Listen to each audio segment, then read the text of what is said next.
Hi you guys, welcome to another monthly makes video where I show you everything that I made in the previous month. So I was able to make five things, and I know all of you are like, oh my god, she said she's so busy, but she still made 5 things. A couple of the things were, well, 3 of the things were the reason why I was so busy. So just further illustrating that there was a lot going on behind the scenes, even if you didn't see a lot going on the channel. So first up, I think I should probably talk about what I'm wearing. I'm sure most of you are looking at it and hopefully admiring it because I am obsessed. You guys have not seen this yet. I have not had a chance to film it or put it up on the channel because it was like the 11th hour of February. I think I made this on the very last day I finished up sewing it, but it is the McCalls Wife pattern. And I swear I had that pattern around here. Oh, here she is. Wythe McCalls here, AKA McCalls 8144. And I made a combination of view A and B. So I think I made straight up A with the length of B. And are A and B's necklines the same? Yeah, they are. They look so different, picture to illustration, but okay. I made view A with the length of B, and then I also shortened the cuffs by about half. And so that's what we have here. I am obsessed with this sleeve. I mean, so freaking cute. I know it's kind of really hard to see with me sitting down, but I'll have the full pattern review video for you guys. It was so much fun to put together. This neckline did come across a little bit tricky, but once you understood kind of what in the world they're trying to get you to do, it made perfect sense. And I know that in my first impression video, I was like, oh, this is just a knockoff of the toaster sweater, but I take that back because it is like the toaster sweater, but it is the toaster sweater with a cowl neckline also. So it is a grown on neck with a collar or with a funnel also. So it's like toaster plus a little bit of extra detail, plus this amazing sleeve that I'm just so obsessed with. The fabric is from Stylemaker Fabric. It is, I cannot stop like feeling myself because it is just so soft. It's very warm, which, what is it? It's gonna be 65 degrees in Charlotte today. We had a 75-degree day last week, so I'm running out of opportunities to be able to wear this. But nonetheless, I will be wearing it as often as I can before, you know, the warm weather fully hits. So yeah, she's just really good, and I can't wait to show you guys the whole thing. I love it so much. Lots of thoughts about this one too, so be sure to stay tuned for that. Next up, I made, now this is gonna maybe seem like a bit of a, you know, shock to some of you guys, but I don't just make clothes. I also make accessories and other fun things. So I made this super cute tote bag. How adorable is this fabric? It's part of the Home Deck line at Joann. So when you go to Joann, you go to the home decor fabric that's on all the rolls. And then beyond that, well, at least in my store, it's arranged after that, but they have Home Deck fabric on the bolt. Usually it is next to or near the outdoor fabric that's on the bolt, but it's 100% cotton canvas. And in the past, I have not loved their prints, but they've been slowly but surely getting really cute designs, and I feel like this spring is going to be like their moment to shine. So they have this one. They have a bunch of really adorable ones with like gardening type themes. So if you wanted to make some gardener's gloves or like a little pad to rest your knees on, or even like those little planter bags, you know, those things that everybody's making now, they have a lot of really cute options. So be sure to check out the Home Deck 100% cotton canvas at Joann. It's so good. I made this tote. This is a pattern that I just came up with on my own because I'm actually going to be teaching a class through this site called Skill Pop. Skill Pop it used to be based here in Charlotte, where you would go to a location here in town and you could learn how to do all kinds of things. But they've since gone completely virtual. They have calligraphy classes, they have crocheting classes, they have stuff like baking, like how to make pasta, or how to do your makeup. They have like charcuterie, you know how popular charcuterie boards are. They have, a class that'll teach you how to put together a charcuterie board. So they have lots of really cute, fun stuff, patio farming basics. It's all really good. And all of the prices are around 25 bucks, something like that. And I think each class is 90 minutes long. So I am going to be teaching on Skill Pop. How cool is that? They had someone teaching sewing classes there in town. Whenever they went virtual, something happened. I'm not entirely sure what, and they were looking for a sewing expert, and that's me. So there's gonna be like a 2-part class. The first class is gonna be sewing machine basics. So basically like unboxing your sewing machine. You guys know my story. I took a random sewing class through a meetup.com, and then the very next day went and bought a sewing machine, brought the whole thing in its box to the place where I took the class the night before. And I said, help me, I don't know what to do, because when we took the class, all the machines were already set up and I had no idea up from down. And so we literally unboxed the sewing machine together. We plugged it in together. She taught me how to thread it and do the bobbin. So I'm teaching a class kind of based around that concept, going over the basic machine functions, and then they'll also practice some stitching in class.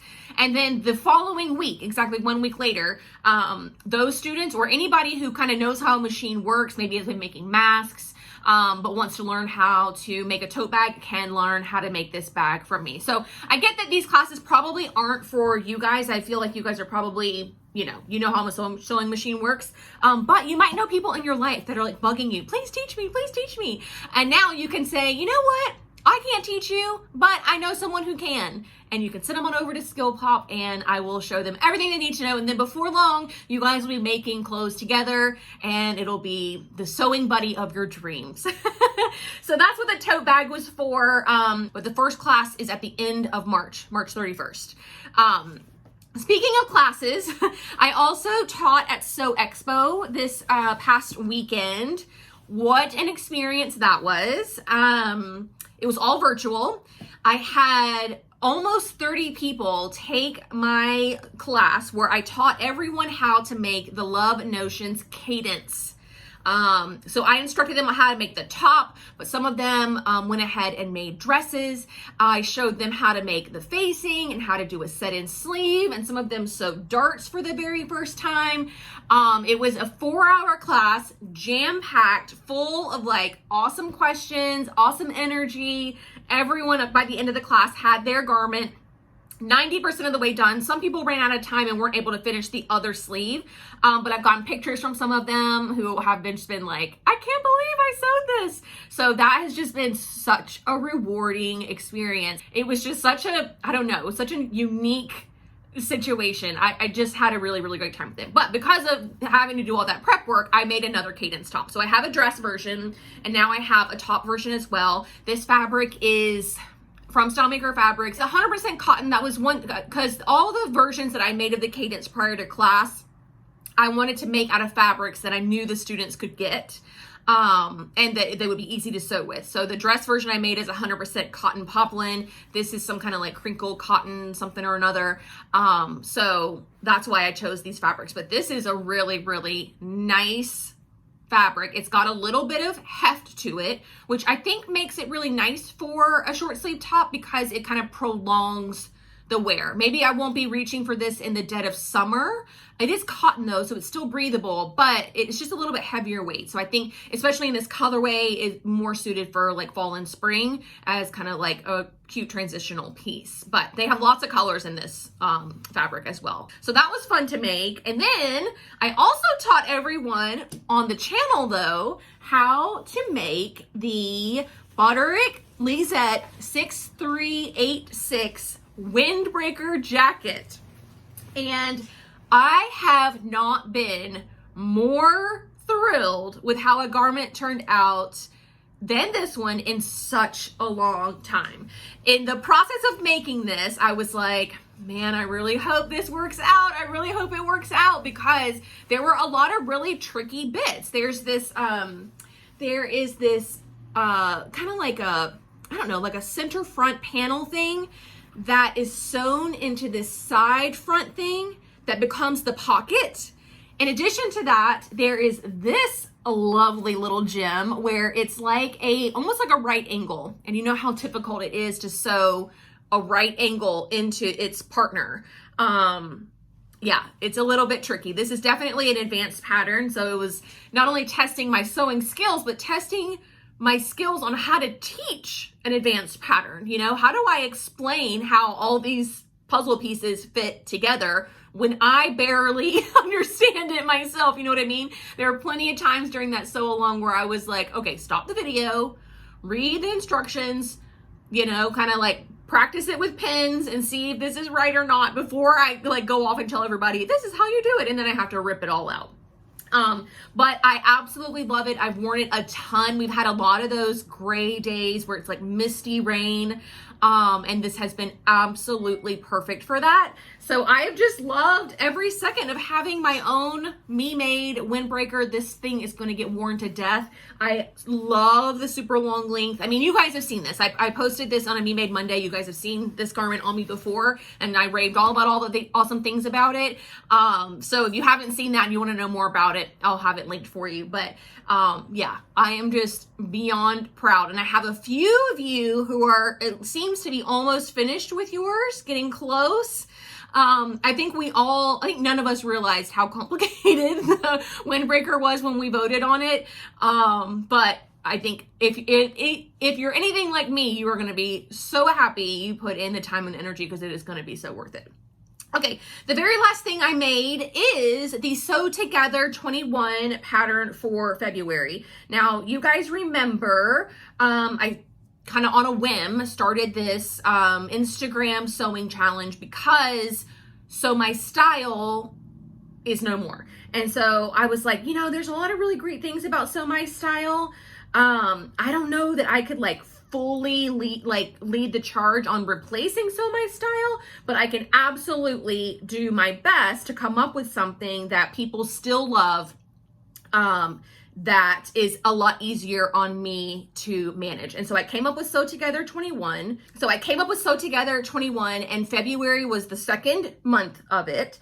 Everyone votes on Instagram. I will narrow down to like a category of patterns. And for February, it was like loungewear / pajamas, because I was kind of thinking like, oh, maybe Valentine's Day, people can make something cute, to like lounge around in, but also like, that's what everyone's doing now, lounging.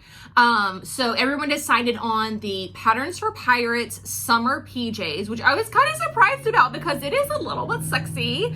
I posted my version to the channel so you guys can see how mine turned out, but here she is. I have pretty much exclusively slept and lounged in this thing ever since I finished sewing it. There will be more in my future. I am so obsessed. I did attempt the shorts, but could not get a fit, and I was running out of time, and just was not really feeling them in the moment. So I just skipped the shorts and made the dress version, which is still very short. I mean, it is shorter than a tunic.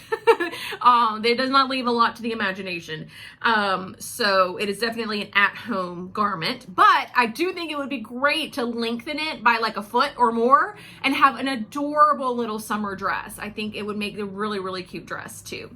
Yeah, that is everything that I made this month. I had so much fun making some of these things with you guys, and I will be continuing to make the tote over and over and over again with hopefully hundreds and hundreds of new people, new to the sewing community, wanting to learn our craft, and so that makes me really excited as well. But yeah, that's everything. I want to know what you made in February. I know it's a short month. If you were at Sew Expo virtually and made anything there, let me know. Or just anything else that you were sewing last month. But that is going to do it for me today. Thank you all so much for watching, and I'll see you very soon. Bye.